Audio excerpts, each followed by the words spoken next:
honorable sisters, brothers, and friends. Well, they say truth is stranger than fiction, and I think that applies here. I started with a real, to the point, proving how this 007 started and how and why it's such an extravaganza. It's a big money maker now. And they knocked me off the screen, so I'm starting over again. So I better say how it started so I can get that at least done. I used to work for Eastman Kodak Experimental Development Lab, and I invented the Xerox for J. Edgar Hoover, the FBI, to make secret coded messages. That was one of the things I achieved. The other was lightification stimulated electromagnetic radiation. I'll say it again, lightification stimulated electromagnetic radiation. I did the original work of the laser futuristic multi-purpose coherent beam. Take a polygraph lie detector test on any expose magazine, TV editor's desk with the stipulation you must print the results. Can't get that done. Was supposed to go on national TV in a program called Lie Detector, and that was stopped. I said, well, we don't have the money to fly to New York. I said, I'll pay my own way there. Well, I said, I'll pay my own polygraph lie detector test. He said, well, no. Then he said, well, we can't do it. You understand? I am who I say I am. It's absolutely true fact. You put this on a voice stress analyzer, and I helped push for a voice stress analyzer. Prove saying the truth. All right, this is how 007 started. I was getting best results. And there was a baseball term, I'm batting 1,000, meaning you get a hit every time. So I was doing what was best each time regarding each issue, and whatever discipline the issue was thrown at me, whether it was intelligence, philosophy, theology, cosmology, history, whatever. And I say, well, this is, I think, the best solution, or this is my suggestion that it should be discussed and maybe then put into force. Now, when it came to using your intelligence in the intelligence field, it was my opinion that Hoover should be fired because he was I would call him a queer. A queer shouldn't have that position. Well, he found that out. So I was operating at the absolute top, always batting 1,000. So therefore, what I said was of real importance, and was most of the time actually put into force. You understand? Like what? Well, I like Ike. For why? Well, take a half hour at least to explain it, but that became the slogan. Well, who next? What about me? That was my goal. Lincoln was self-educated. All right, came from a poor Italian Catholic family. The only way I could do it is I obtained a renaissance in the discipline of political science, called dirty politics by most for obvious reasons. I obtained a renaissance. There's the Lincoln-Douglas debates. Now there's TV. If we have the Lincoln-Douglas debates moved up to presidential level, we can see the candidates, because that's the only way an Italian descent Catholic could win. I get up there and I say, this is me. I think you should vote for me. I guarantee you I will do what's best for you. If you want to vote for somebody else, you vote for somebody else. I wish you luck. Well, Hoover's not going to give me the chance. First thing I'm going to do is fire the fella, that queer. In my opinion, Hoover was East Coast base, European base. I'm on the West Coast. It's out of balance. There had to be better balance. Hoover would never let anybody be higher than him. He was a psychotic, fiendish murderer. You better understand that.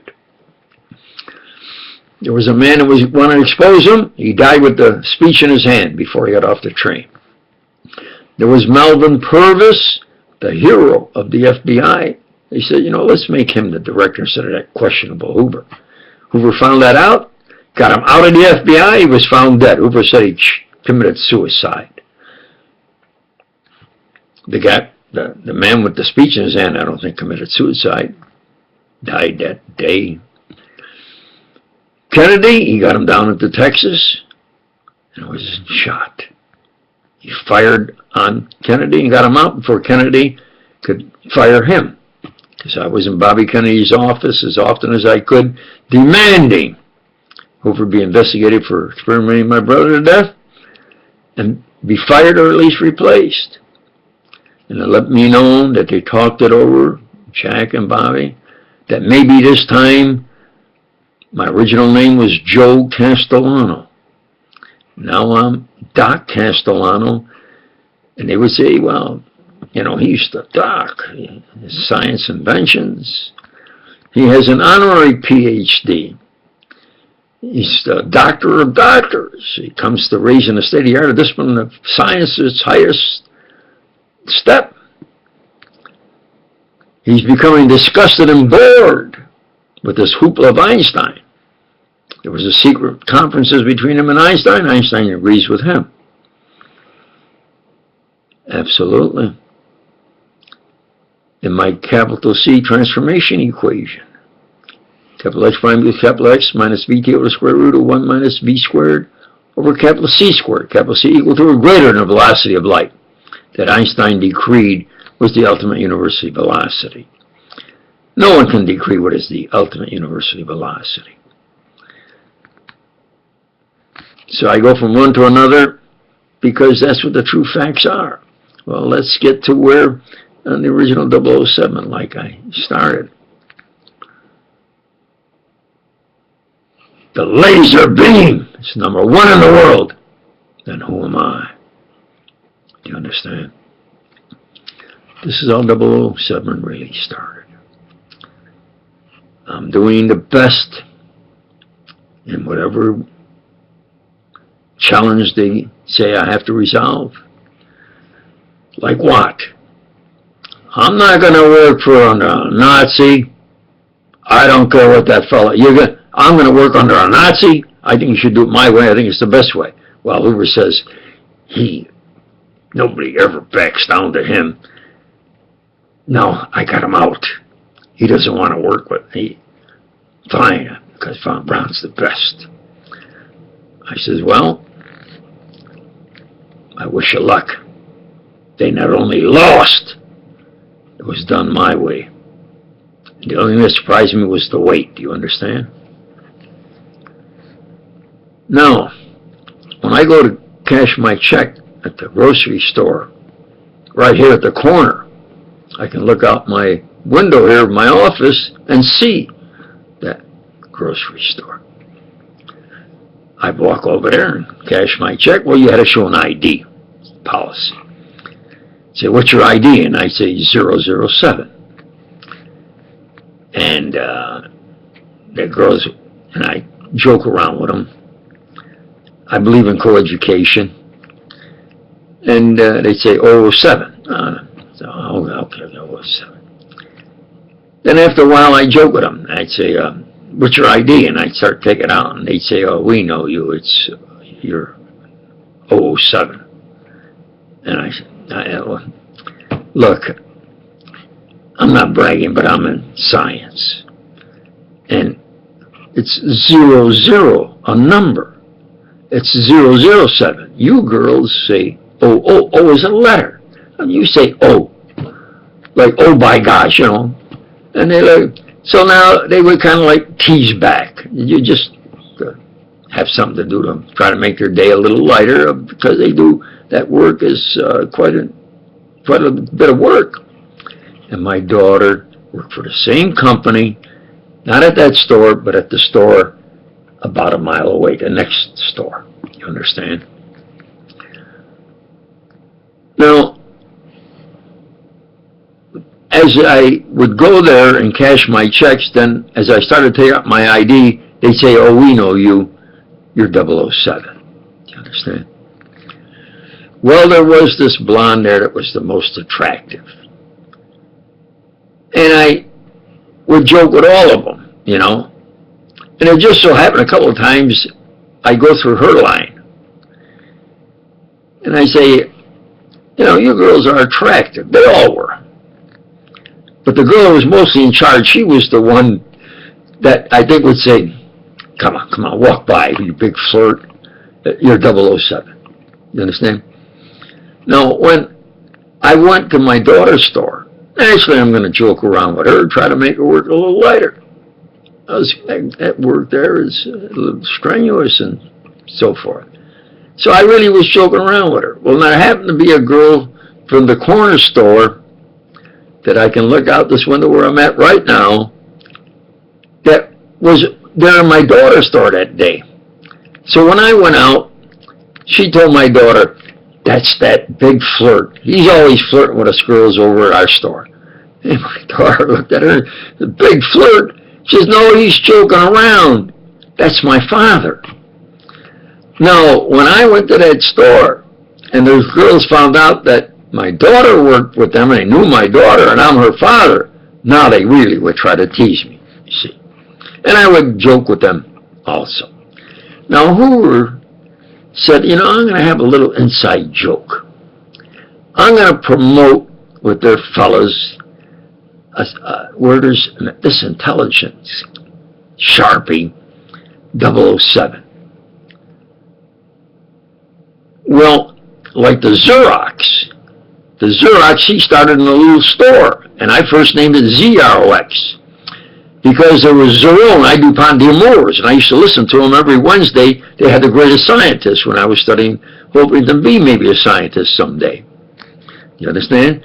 And when I wanted a name for this photoelectric copier that was worthy, I had ZRONE.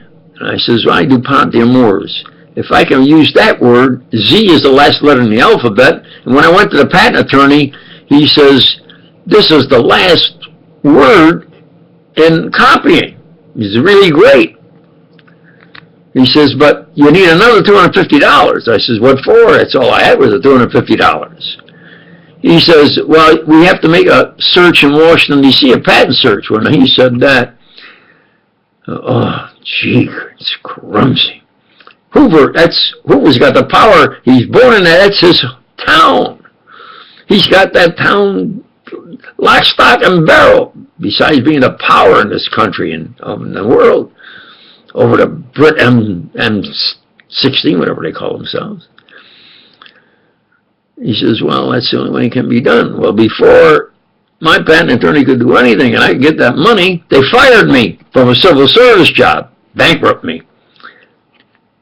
You see how they did it? So I said, well, I'm going to get assigned a parade. I did original work for the Xerox because it was Z-E-R-O-N-E. Delete the E, Zeron. No, I delete the N, Z-E-R-O. I put a little X. X is the independent variable in mathematical physics. You can put everything I say in a voice analyzer. Absolutely prove what I'm saying. I have no prepared speech. No prepared outline. Isn't that correct? So it's Z-R-O-X, Xerox. Well, Hoover took and said it's his. Because it's in Washington, they got the rights. So I know what, I'll change the Z to X. and call it Xerox with an X. Now, X is the independent variable and it'll balance. I'm trying to still get a balance all the time because I was the founding father of the CIA. It became a push to shove of intelligence between the power of Hoover and my intelligence of what was best to do.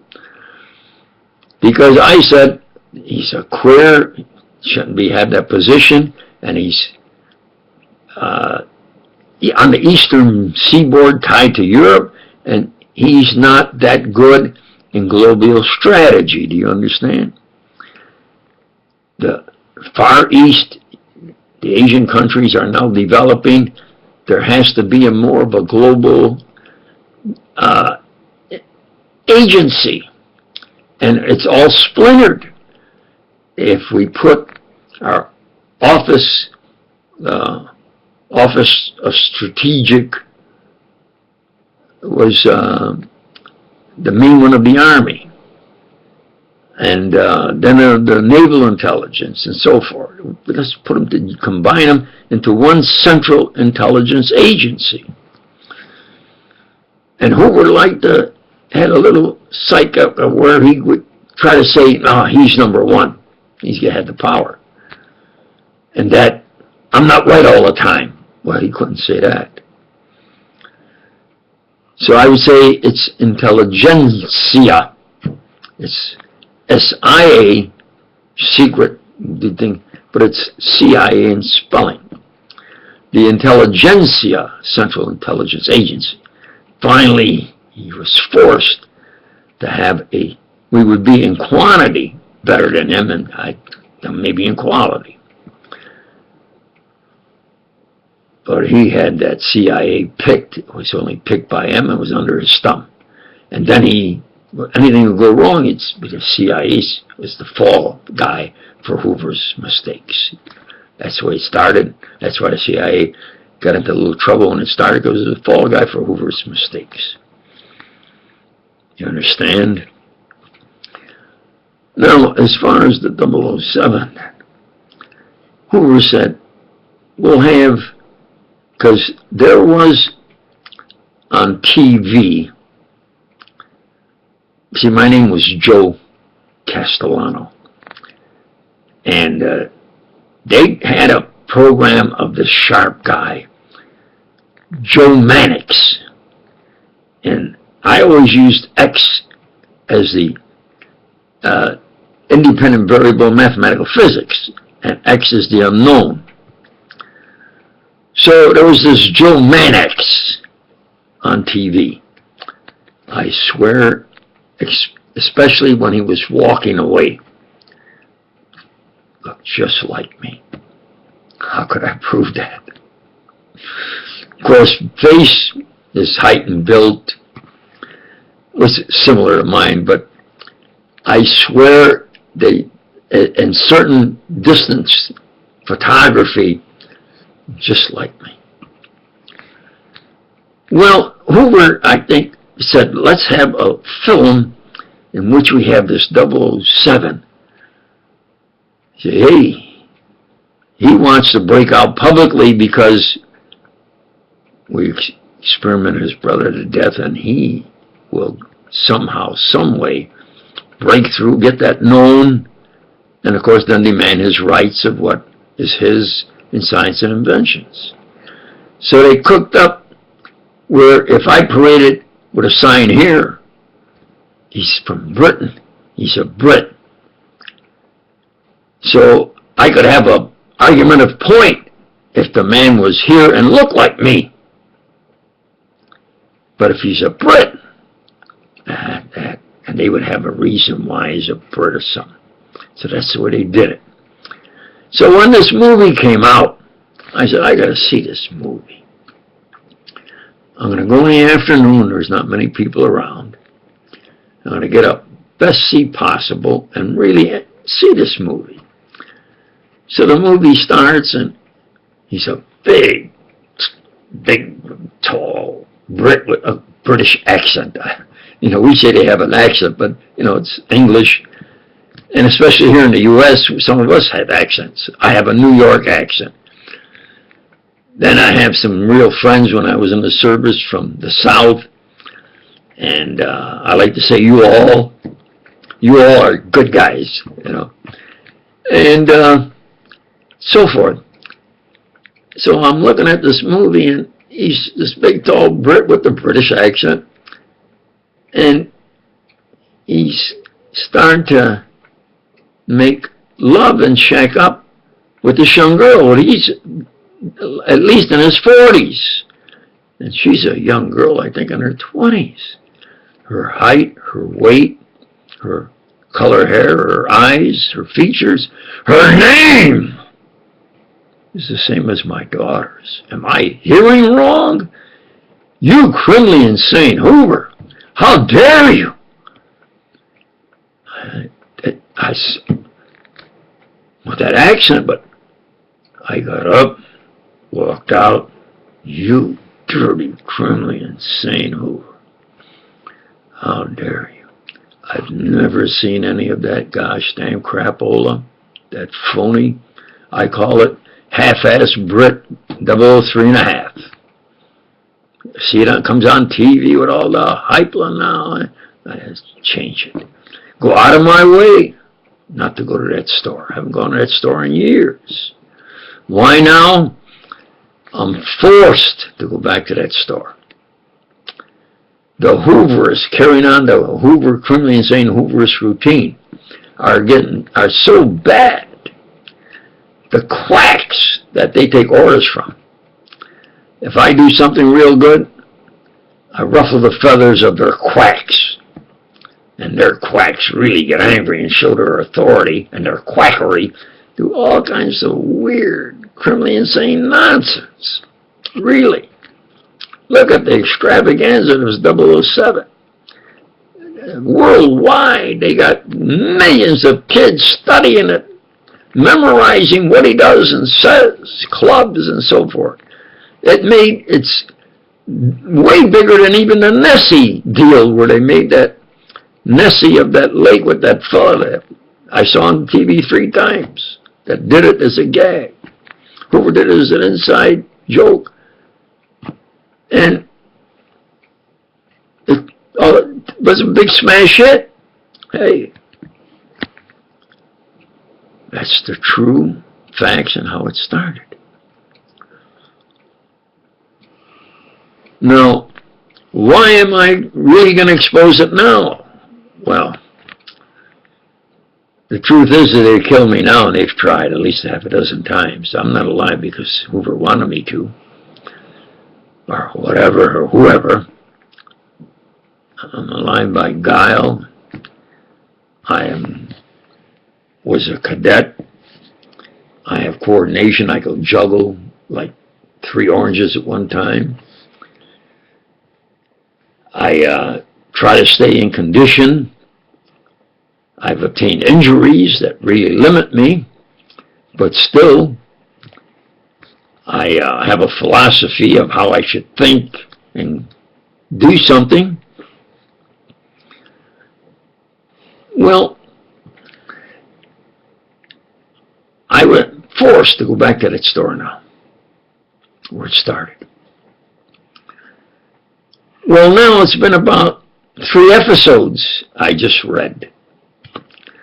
Because I kept saying over and over again, why don't you get realistic? It's so boring to those who really know. Who are you fooling? The young people with all this crapola that you, tremendous exaggeration and money making. From the point of theology, it might be a sin, what you're doing. It's definitely a big lie, like Goebbels. It's a bigger and bigger lie until the lie is what it is.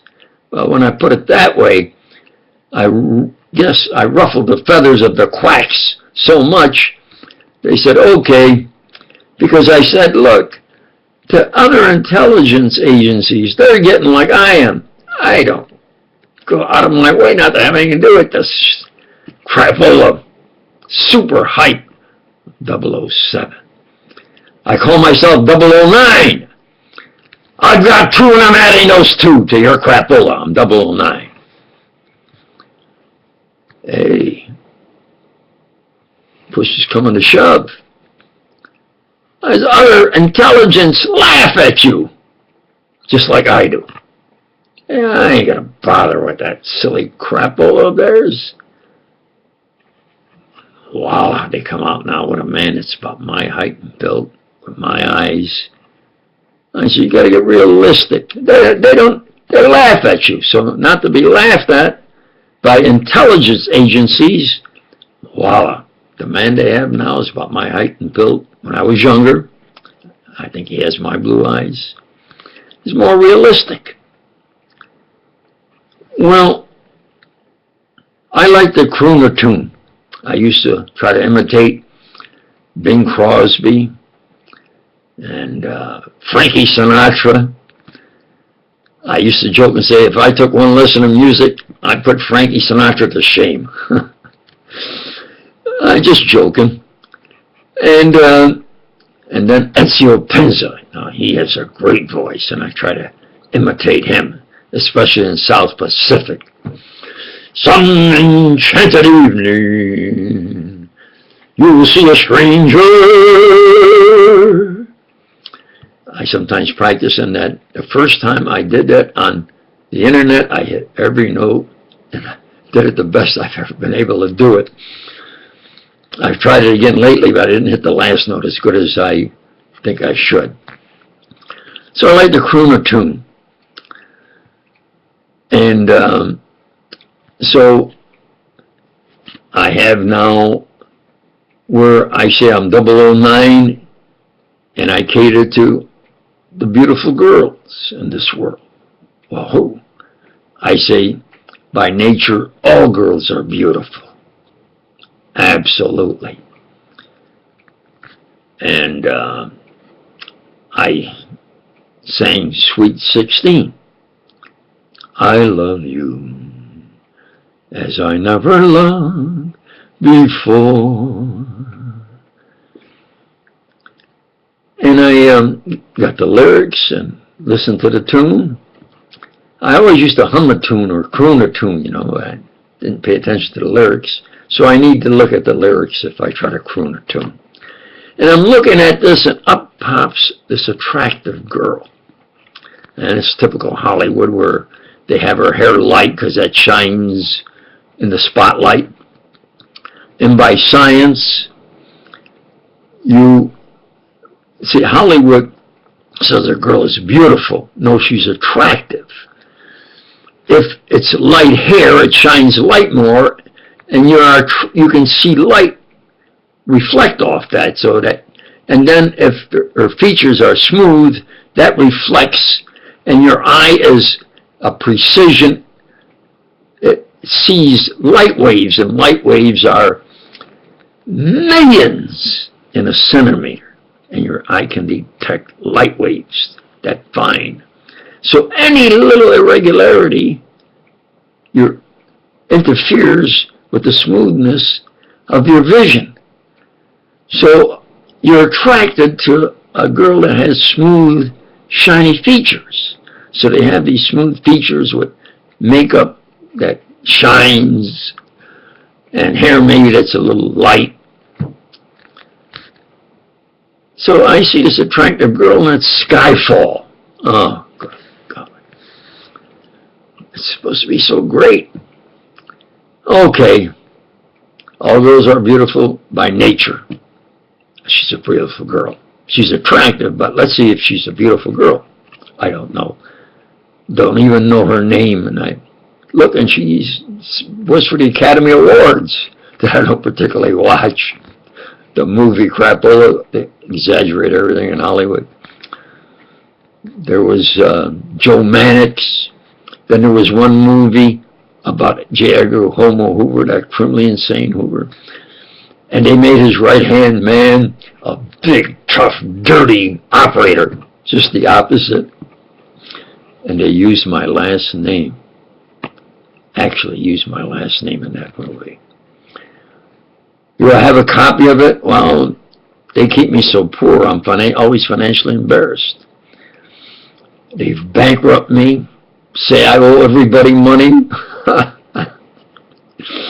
I should be a billionaire, not a millionaire. Xerox alone makes over $20 billion a year now. You understand? They do everything just the opposite. I should have public honors and tremendous wealth. Nobody knows me, and they spend millions, top experts, and work out ways where they can say, oh, it's just his word against Hoover's. Now Hoover's dead. I did everything I could, said, with anybody, anywhere, anytime.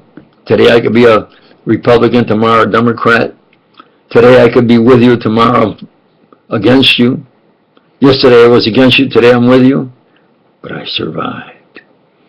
Because sooner or later, if I outlive Hoover, then it's my word against a lie detector that they refused my challenge into the Justice Department.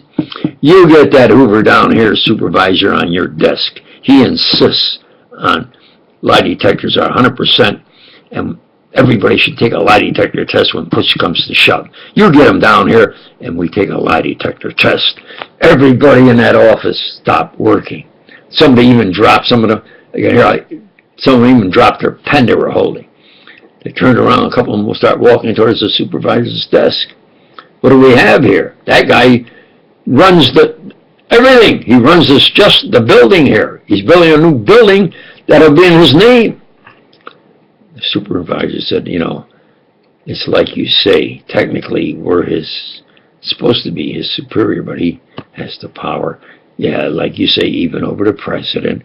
And what will happen is, by law, he will get us to defend him, because we are the lawyers to defend somebody in the federal government if they're sued.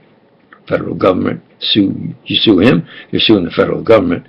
And I says, you mean to say that the Justice Department, the Attorney General's office, that you're supposed to guarantee the people the Constitution and their rights, if that criminally insane Hoover murders my brother and experiments to death, that you are going to defend him against such a crime?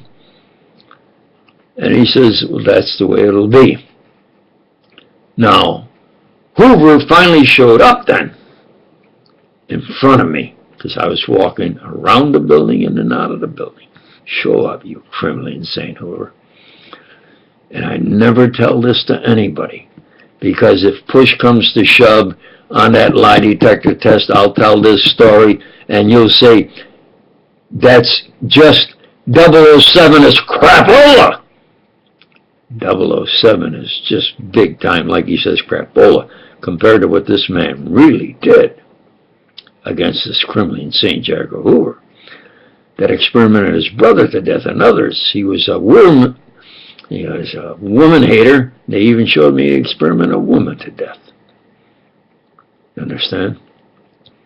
Now, they didn't take me off this YouTube this time, but that's the true story of 007, so I clicked on this Adelaide, an attractive girl. Chop, chop, chop at the piano. Bang, bang, bang at the drums. Big background. Great light. My laser beam has been used to such an extent. I said it was a futuristic, multi-purpose, coherent beam. The first thing I did was to try to use it, and I did, in helping sightless people. I used to go to their meetings and met Cale Knudsen, a millionaire that was almost blind. And, real great man. Not that criminally insane Hoover. I call him criminally insane Homo Hoover because that's what the gosh damn fellow was. Now, so it's a big production. I can barely hear a voice. I put it up louder. The background is louder. Chop, chop, chop the piano. Bang, bang, bang of the back drums and the great choir. Well, I don't know if she's supposed to be a top singer. I wouldn't mention her with Lily Pons. It'd be an insult. Ridiculous. Lily Pons had a great operatic and classical voice. When she became popular, and she would sing classical pop music that was classical that became popular. Jeanette MacDonald, such a good voice, opera and classical music, got in movies. Jeanette MacDonald singing that love song with the Canadian Mounted Police there was, I forget who his name was. Terrific. Ezio Pinza in South Pacific. Doris Day. Doris Day hits every note of every song I've ever heard her sing. Phenomenal. I'll repeat it. Any song Doris Day sings, she'll hit every note of every song I've ever heard her sing. Phenomenal. She's the best vocalist, I think, for a band and in the movies. Connie Francis, terrific voice. There's a song, Ada Lida, I think it is, Ada Lida. When I came out to the Southwest, I looked and I says, well, gee, that's my name. They had, when you speak the verbs in Spanish, they're Castellano, but they pronounce it Castellano. The L is like J. Like there's an A, J is like H. Joe is Jose. The J is A. The L is like a J, Castellano. And maybe back somewhere is some Spanish. When I went to Argentina, they speak Spanish. Just a minute. 90% are Italian descent in Argentina, but the main language is Spanish, and then Italian is the second language. A lot of their clubs, they speak Italian. I went to the main cathedral in Buenos Aires, and there's a big bronze plaque, shiny big bronze plaque, and it had Primo Bispo de Buenos Aires, Bispo Castellano. Wow. You mean to say back there's, maybe in my ancestries there's a real Holy Joe, a real, and he was the first bishop of Buenos Aires. I conferred with the top authority in the church there about being a priest at length. And he says, the answer comes from Rome. And he says, no, if you're married, you can't be a priest. So I says, I think that's wrong. So I have my own, they're called Universal Pure Christians. Not that we're purer than anybody else. I have the clearest, thus purest comprehension, interpretation, and presentation of what Christ really was seeing, especially when he performed a miracle. Why and how? So, in the discipline of theology, I got so disgusted with the power politics and hoopla of Einstein. Whew. As I studied Einstein, I says, all he's doing is representing somebody else's work. But I would defend him as a personal friend in our conferences. What happened to Einstein? He agreed with my capital C transformation equation. And I'll emphasize it. Capital X prime is capital X minus VT of the square root of V squared over capital C squared, where capital C is greater than, or at least equal to, little c, his opinion of the ultimate velocity in the universe. He agreed with yours truly. Towards, I would put it very polite, spoke, of course, professionally in the mathematical physics, theoretical proof. He used theoretical proofs. And diplomatically, and I was suggesting modernization, if you please, of the Einstein Lorentz transformation equation. Well, it was really Lorenz's transformation equation, but out of politeness, I would say the Einstein-Lorentz transformation equation. Then he would interrupt me and say, no, it's really Lorenz's transformation equation. Now that once in science you improve on something, it becomes passé real fast. Then he agreed that Hoover did not have the right to block he and I on what we think and what we want to do. And he surprised me. He said it real angrily. He said, I don't care what he says. You're right. We begin work on what you're suggesting, that we work towards a unified field theory. Because I said, with my boldness and your expertise in mathematical physics, it might be unnatural where the lowest unknown on the totem pole and the highest on it get together. We might obtain a, I didn't put it that way. I says, it might be where, for my status, but in my boldness in theoretical mathematical physics and your ability in mathematical physics, I think it might be unnatural. We might put forward a valid unified field theory. And he says, you're right. And then angrily, real angrily, he said, I don't care what he says. We're going to work together. Well, what happened to Einstein? Einstein said the truth. Now I consider him a close friend, not only a colleague. Hoover knocked him off the night before we were supposed to start working together. You understand? He dropped dead the night before we were supposed to start working together. It took me 3 months to get over it. This was my chance, my life, my profession, my work, my lifetime chance. Who could I get as good, as famous as Einstein, that he couldn't control? You understand? Now, in this 007, I'm now 009. I have to. I'm a man demanding my rights and the truth. Two above. They're Hoover, criminally insane, Homo Hoover, M16, 007. And I push forward now, you beautiful girls, you protect yourself. Don't trust the FBI, M16, or anybody.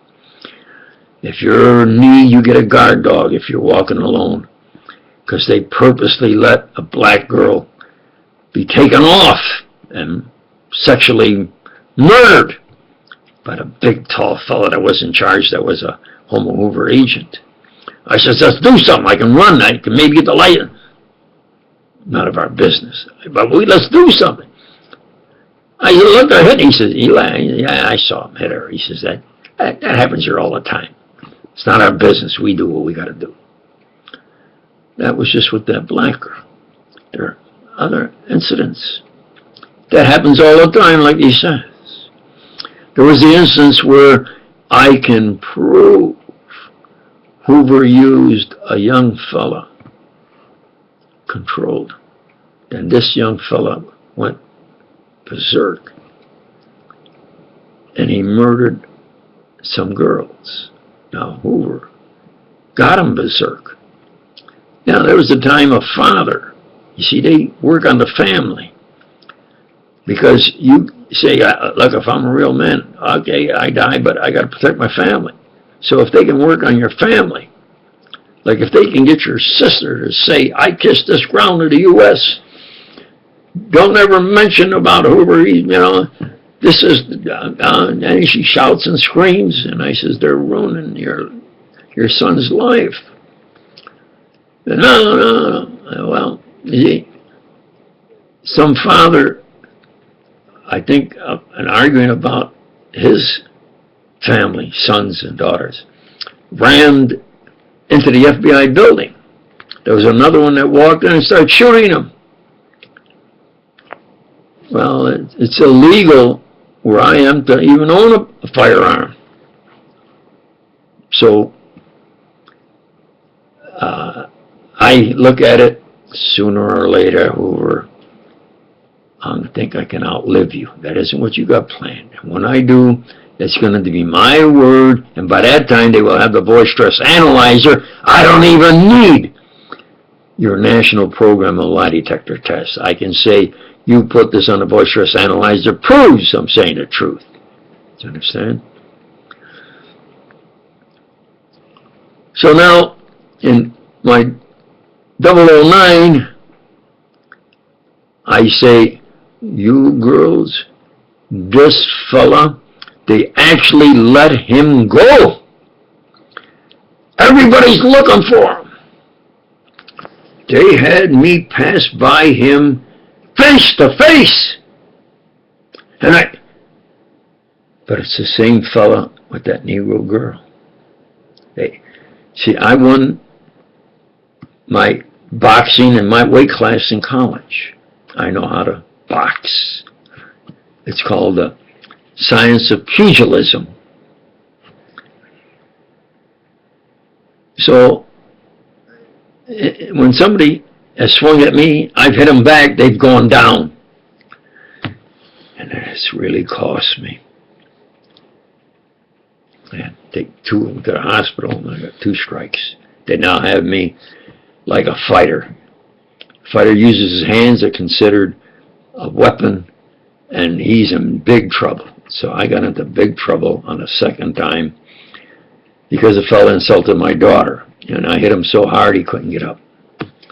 So now it had an excuse to take the money I had and took the home I had.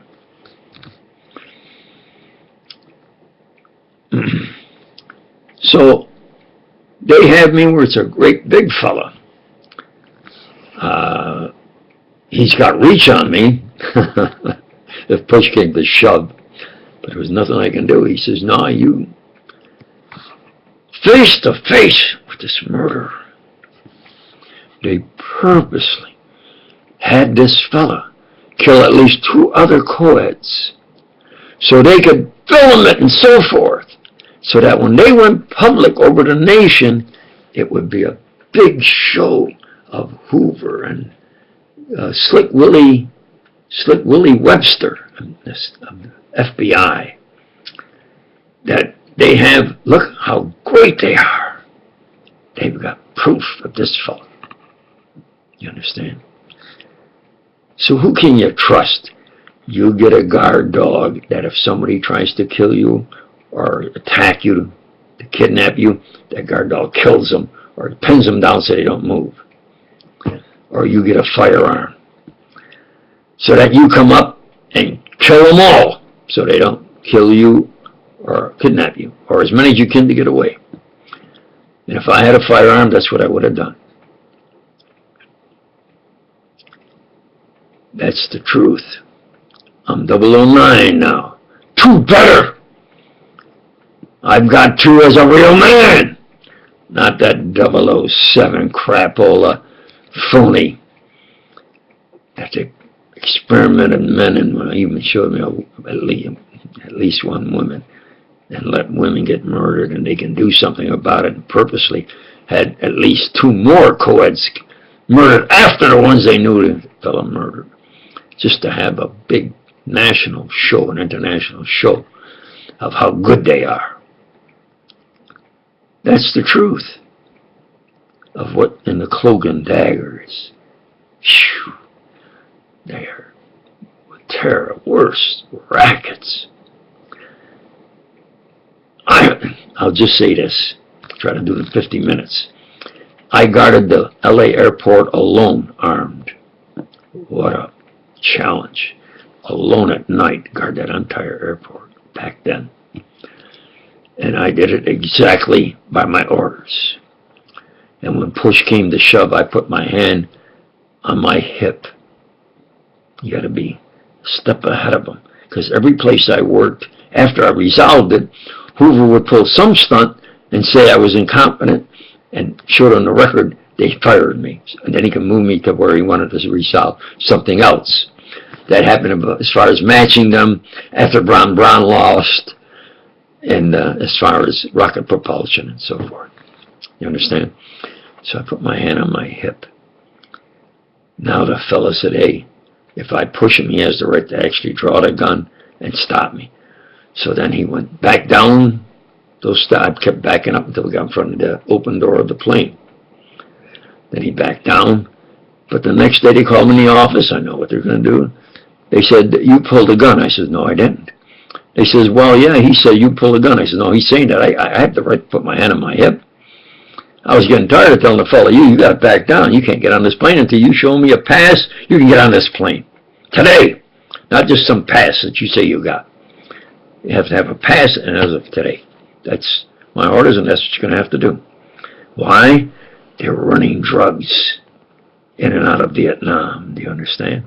At night, unmarked plane. So, it's 50 minutes. So they fired me. That's the true facts. They had racket in Iraq. Plane landed there with the money for the troops. Put it on a truck. Truck disappeared. This is one of the many rackets. What happened to us? Millions of dollars. Then they fly in another plane and pay the troops. You girls trust yourself. You get a guard dog or a firearm. Learn how to use it. Anybody tries to kill you, you kill them first. You protect yourself. That's 009's opinion. I thank you. And I always say, God bless. If you don't believe in God, well, I wish you luck. To those who appreciate what I say and do, thank you.